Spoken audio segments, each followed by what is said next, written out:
Si Robin Padilla na marahil ang pinakasikat na balik Islam sa Pilipinas. Tinawag na bad boy ng pelikulang Pilipino. Pero ngayon, si Robin o Abdul Aziz mula nang mag-Muslim, naging huwarang ama. Tumuwid na ng das kaya naman siya ang numero 1 idolo ng mga kapwa niya Muslim. Ba't ako Muslim? Kasi sunod ko yung Biblia eh. Sabi ng Biblia, mahalin mo ang nag-iisang Diyos. Sa Islam, itinuturo yung iisa lang ang Diyos. At kailanman, siya lang mag-isa. Isa namang dating Carmelite sister si Sister Mercedita.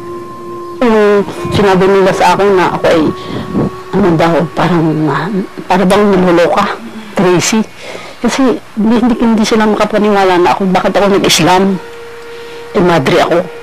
Sabi ko, mahirap paniwalaan kasi ang Diyos, kung anong kabayaan si God, hindi natin pwedeng suwayin. Si Brother Muhammad naman tinalikuran na ang mas kilalang pangalan na Father Stan. Misunderstood ako ng simbahan at lalo na ako misunderstood ng pamilya ko. Until now, my brothers and my family refuse to talk to me. Dahil I turned Muslim.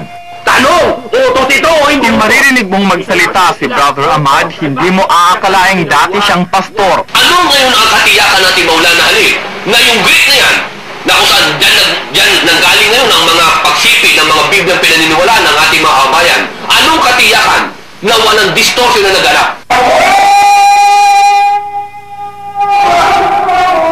Ilan lang sila sa dumadaming bilang ng mga Kristiyanong tumalikod sa kanilang relihiyon para pasukin ang isang bagong mundo. Relihiyon sa ating lipunan ay hindi gaanong naiintindihan, halos madalas iugnay sa terrorismo